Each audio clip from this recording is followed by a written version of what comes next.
Judas Iscariot. Judas was one of the 12 apostles, trusted by Jesus to handle the group's money. For 3 years, he walked with Jesus, witnessed miracles, and listened to teachings that would reshape Western civilization. Then he sold his master for 30 pieces of silver. The betrayal's simplicity makes it devastating. Judas went to the chief priests and offered to identify Jesus in a way that would allow arrest without public uproar. The payment was agreed upon. In the Garden of Gethsemane, Judas approached Jesus with a kiss, the prearranged signal identifying him to the armed men who'd come to arrest him. The kiss, an act of affection and respect, became history's most famous act of treachery. His motivation remains debated. The Gospel of Matthew says he was simply greedy. Others suggest he was disillusioned, or trying to force Jesus to reveal divine power, or was possessed by Satan himself. The Gospels don't agree on what happened next. Matthew says Judas returned the silver, overcome with remorse, then hanged himself. Acts says he bought a field with the money and died when his bowels burst open. Either way, the traitor met a bad end. Judas's name became the ultimate synonym for traitor across Christian civilization. To be called a Judas is to be accused of betraying those who trusted you most. His 30 pieces of silver became the price of treachery. The kiss of betrayal entered language as shorthand for false friendship masking deadly intent. For 2,000 years, parents have named their sons Peter, Matthew, John. None named their sons Judas. His betrayal was so complete that his very name was cursed forever. Benedict Arnold. Benedict Arnold was a Continental Army hero. He fought with distinction at Saratoga, suffering severe wounds that left him partially crippled. George Washington trusted him. The colonies celebrated him. Then he tried to hand West Point to the British. Arnold's resentment grew from perceived slights. Congress promoted junior officers over him. He faced accusations of corruption. His lavish lifestyle outstripped his military pay. When he married Peggy Shippen, a woman with loyalist sympathies, his transformation accelerated. By 1780, he'd begun secret correspondence with British Major John Andre, offering to betray the Americans. Arnold arranged to receive command of West Point, the crucial Hudson River fortress. He planned to weaken its defenses, then surrender it to the British for £20,000. The plot failed when Andre was captured carrying incriminating documents. Arnold fled to British lines hours before arrest. His wife Peggy played the distraught innocent convincingly, though she was likely complicit. Arnold fought for the British afterward, leading raids that burned New London, Connecticut. The British paid him far less than promised, and British officers despised him. You can hire a traitor, but you can't respect one. After the war, he lived in England as a social pariah. British officers refused to serve with him. He died in 1801, bitter and largely forgotten by the British he'd served.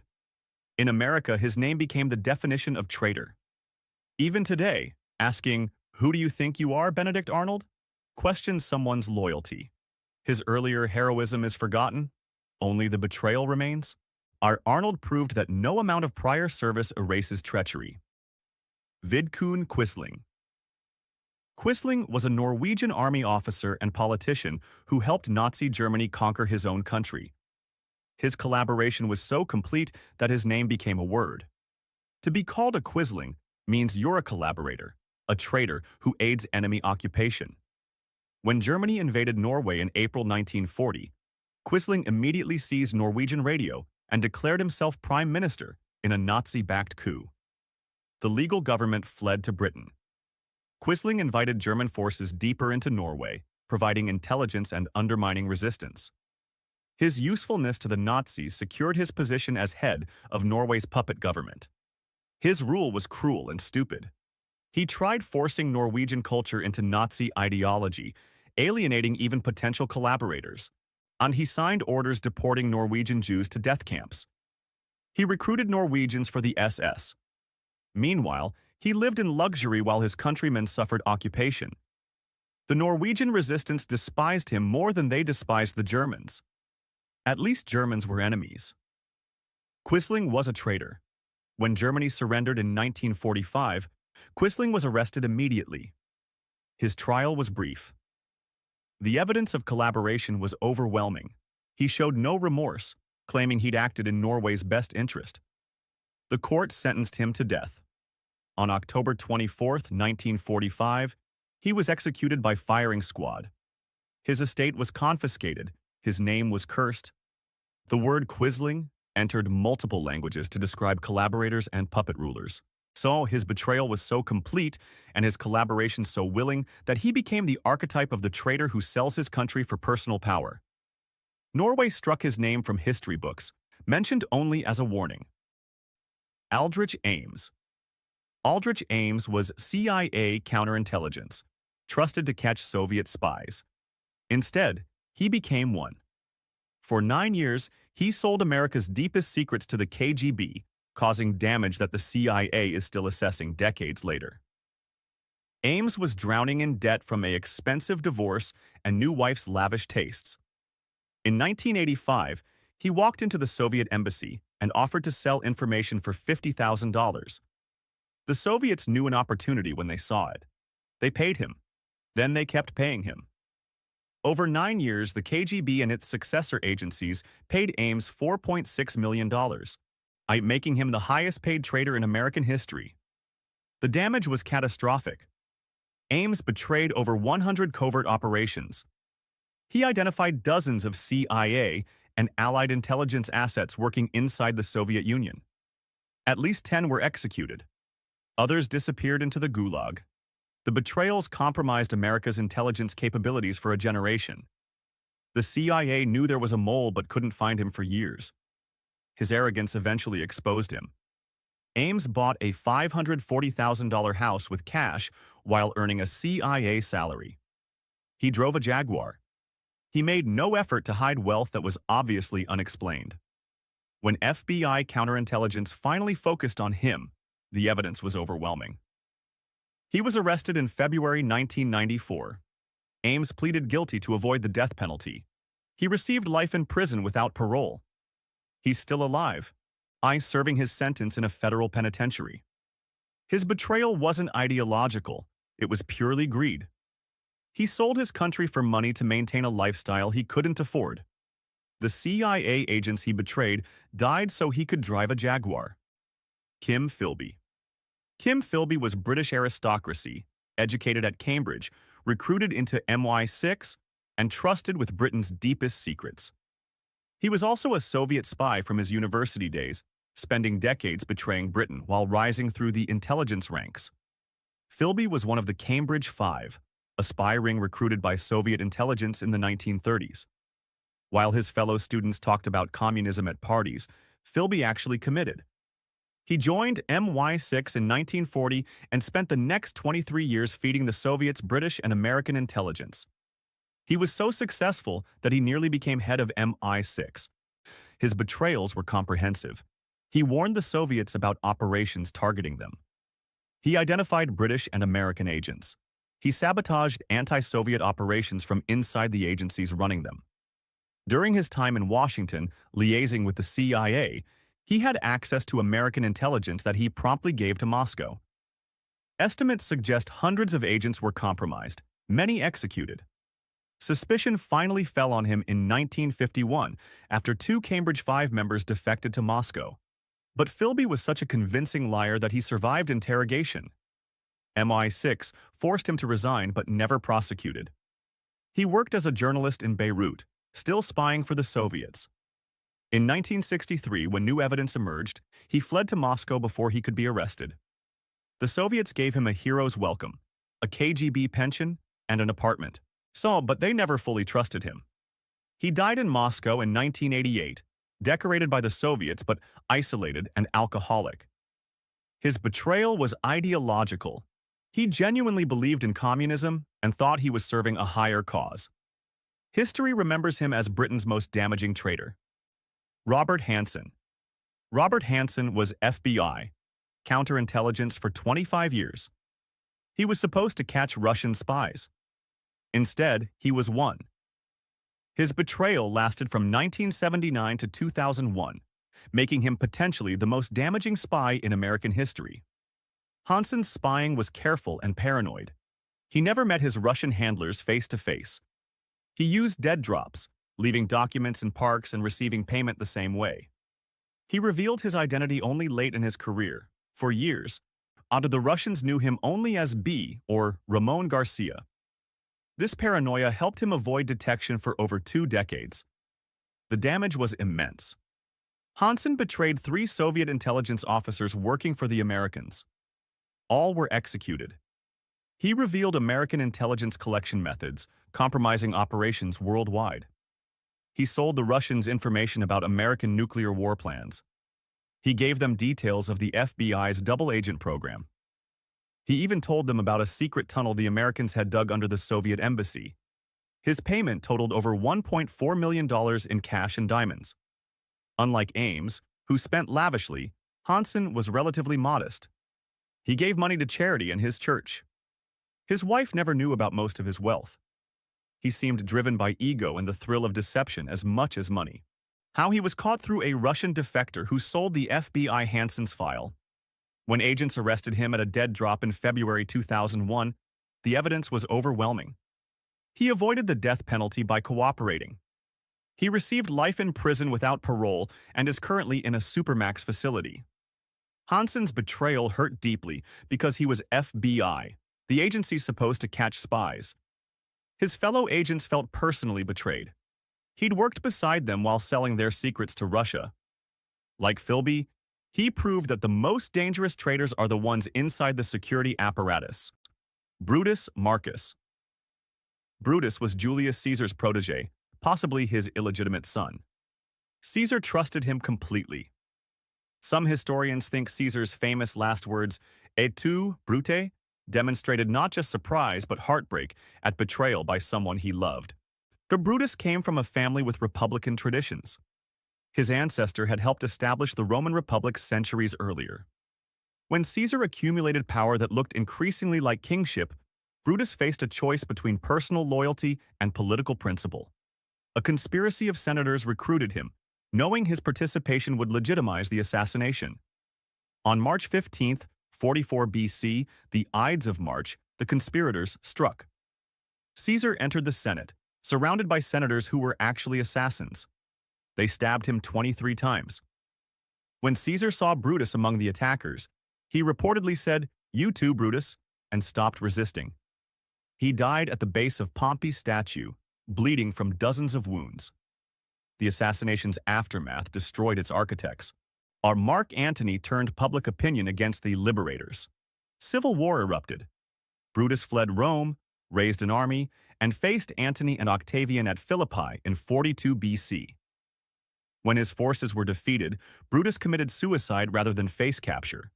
Shakespeare immortalized the betrayal in Julius Caesar, painting Brutus as a tragic figure torn between friendship and duty. The reality was simpler. He helped murder someone who trusted him. His name became synonymous with betrayal of a benefactor.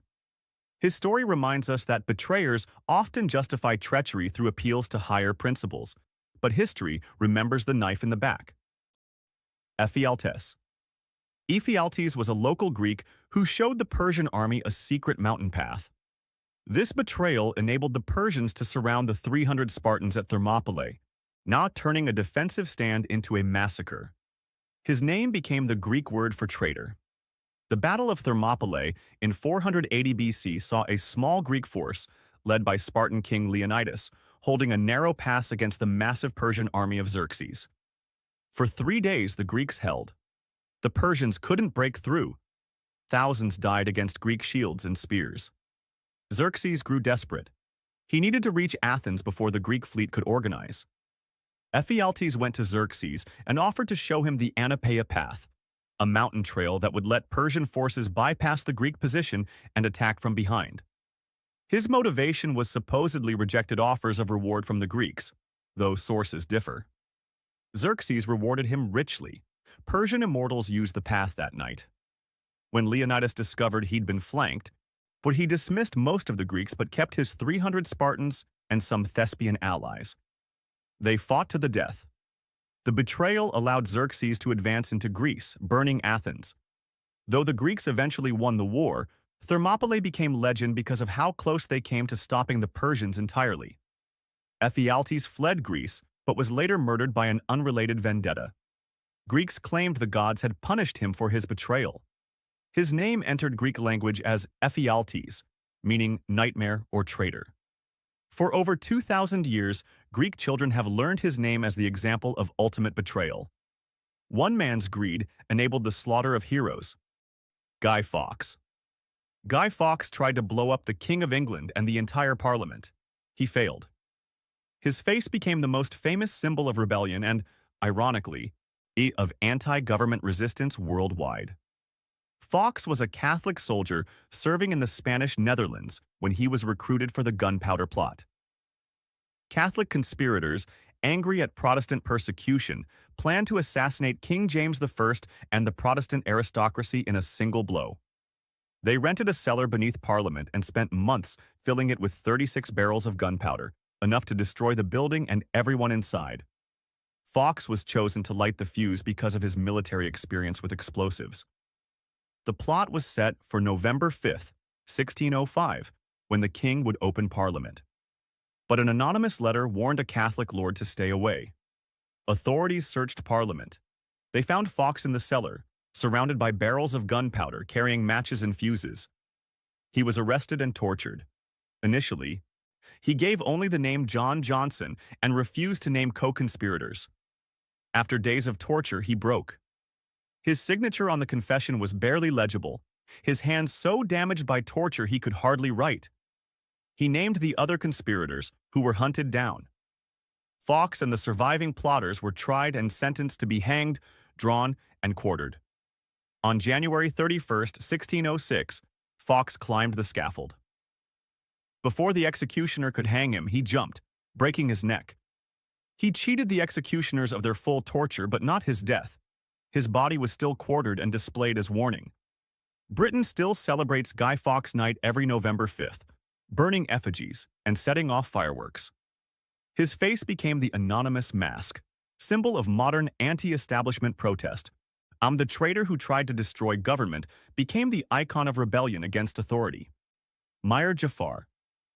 Mir Jafar was commander of the Bengal Nawab's forces when Robert Clive's British East India Company invaded in 1757. Jafar made a deal with the British. He'd betray his ruler, and they'd make him the new Nawab. The betrayal at the Battle of Plassey handed India to the British Empire. The Nawab of Bengal, Siraj-ud-Dawla, trusted Jafar completely. When British forces advanced toward Plassey, the Nawab's army vastly outnumbered them. Victory seemed assured, but Jafar had secretly agreed to withdraw his forces during the battle, leaving the Nawab exposed. He'd negotiated his price. British support for him to become the new Nawab. At Plassey, as battle began, Jafar's troops remained inactive, and the Nawab's remaining forces fought but were overwhelmed. The Nawab fled and was later captured and executed. The British installed Jafar as the puppet Nawab of Bengal, controlling him completely. He'd traded his ruler's life for a crown he'd never truly wear. The British sucked Bengal dry. Jafar discovered too late that he was a figurehead. When he proved insufficiently compliant, the British replaced him with his son-in-law. He was eventually reinstated but died powerless and despised in 1765. His name became Bengali for traitor. Parents use his name to teach children about betrayal's consequences. The Battle of Plassey, won through Jafar's betrayal, began British domination of India that would last 190 years. Millions would die in famines caused by British economic policies. A subcontinent was subjugated because one man chose personal power over loyalty. Jafar's betrayal was perhaps the most consequential in history, measured by the suffering that followed. Marshal Pétain. Philippe Pétain was France's hero from World War I, the victor of Verdun, the man who saved France when others would have surrendered. Then in World War II, he became the face of French collaboration with Nazi Germany. His fall from hero to traitor remains one of history's most dramatic reversals. When France collapsed in 1940 under German blitzkrieg, Pétain became prime minister at 84 years old. Rather than continue fighting from colonies as Charles de Gaulle advocated, Pétain sued for peace. France was divided. Germany occupied the north. Pétain ruled the south from Vichy, a puppet dancing on German strings. A collaboration started as pragmatism and became enthusiastic. Vichy France enacted its own anti-Jewish laws before the Germans demanded them. French police rounded up Jews for deportation to death camps. Pétain met with Hitler and committed France to the fascist New Order. He sent French workers to German factories. He allowed German bases in French Syria. The hero of Verdun became Hitler's poodle. When France was liberated in 1944, Pétain fled to Germany, then Switzerland. In 1945, he returned voluntarily to face trial. At 89, he was convicted of treason. De Gaulle commuted his death sentence to life in prison due to age and past service. Pétain died in prison in 1951 at 95, never admitting wrong. France remains divided over Pétain. Some see a tragic figure trying to save what he could. Others see a traitor who collaborated beyond necessity. His transformation from hero to villain demonstrates that reputation built over decades can be destroyed by choices made in crisis. The Rosenbergs. Julius and Ethel Rosenberg were American communists who gave atomic bomb secrets to the Soviet Union. Their execution in 1953 remains controversial, but the espionage was real. They helped the Soviets acquire nuclear weapons years earlier than they otherwise would have. Julius was an electrical engineer who recruited a spy ring during World War II.